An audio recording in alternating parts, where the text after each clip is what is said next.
they want to shadow what is happening in Kenya. And if we look at what's happening in Kenya, it's violent. Good morning, my people. Good afternoon, good evening, wherever you are watching this video and the time you are seeing this video. You are welcome. Please don't forget to subscribe to this channel and turn on your bell icon for more videos. Yeah, so one of the military personnel don't come out, come talk, say it's good though, it's good to protest, say it's the citizens' right to protest, say but they no go allow any form of violence to come out for this protest where they want do. Say they won't copy wetin happen for Kenya, you get, and the man come talk say e no go allow me that kind to happen for Nigeria here. So I'm going to play the video for you guys to see everything yourself and hear everything yourself. And please do me a favor, don't forget to drop your comment and your opinion in the comment section so that I will go ahead and know what you think about this video. Please don't forget to share, because they said information shared will save life. I pray that we all are going to be safe out there. Okay, let me play the video for you guys. Well, let me start by thanking you for inviting me to your program. It's a pleasure to be here. And I would also like to add that essentially there are several factors to be considered in examining the motivation for this protest. One of such factors is the motivation. Is it motivated by opposition politics? Is it motivated by sovereign interference? Could it be motivated by interest parties or by terrorist groups or even organizations that are feeding on the frustrations of Nigerians? Right. Now, the intelligence organizations and agencies are doing a good job in pointing that out, and pointing to us those that can be picked up, and the relevant agencies are at it. But it must be stated that while the protesters have a constitutional right to conduct peaceful protest, they do not have a right to mobilize for anarchy and the unleashing of terror. Yeah, but these are aggrieved Nigerians. They're not, organizing to cause anarchy, what you call anarchy or chaos. They're only saying we're going to come out to protest against bad governance and make some 15-point demands of the government, without necessarily saying, they're not calling on anybody to destroy things, around the country, are they? Well, why are you reading anarchy into what ordinarily is a planned peaceful protest? Well, you need to look at the contemporary context for what has initiated this protest. And we don't need to look further than Kenya. Right. They want to shadow what is happening in Kenya. And if we look at what's happening in Kenya, it's violent.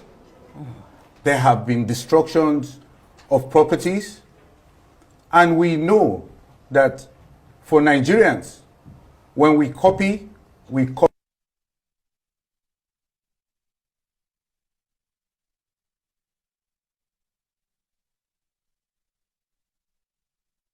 that there are indications that there will be status-related violence.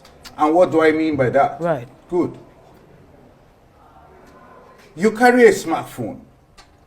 You think you're poor, but somebody can carry out violence to collect that phone from you. You drive a car.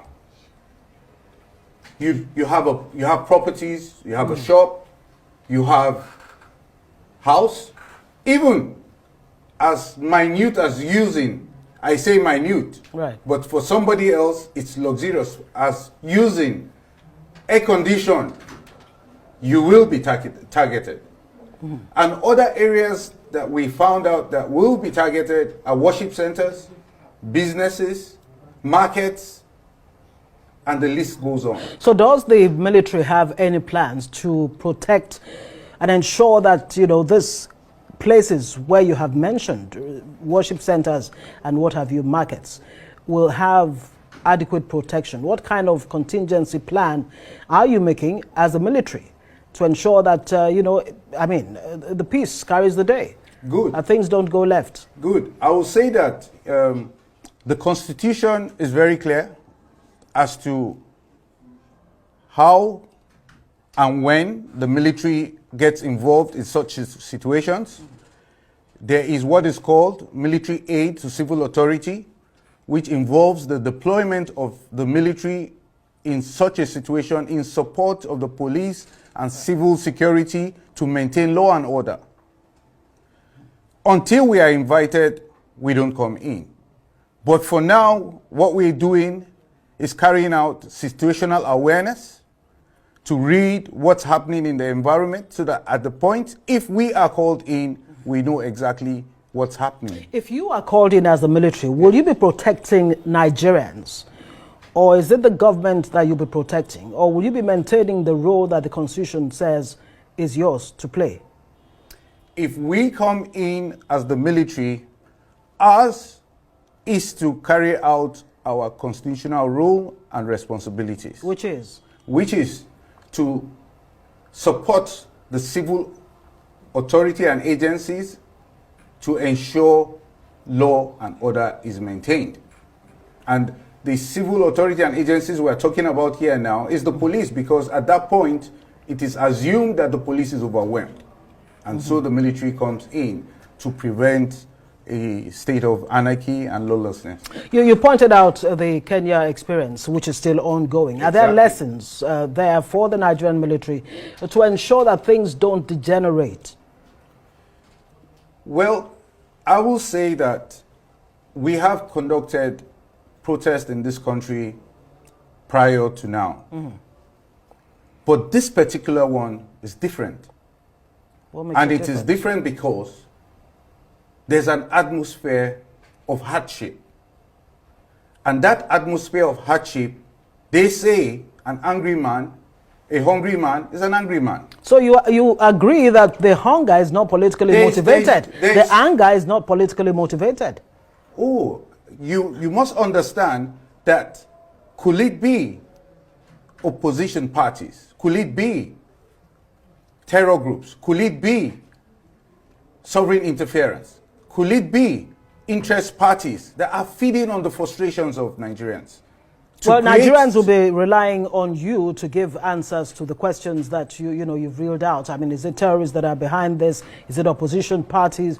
Is it who? Is it foreign, maybe foreign elements? You should have answers to these questions based on your intel. We do have answers to these questions. Right. But let's look again at Kenya, where they want a shadow. Right. Okay.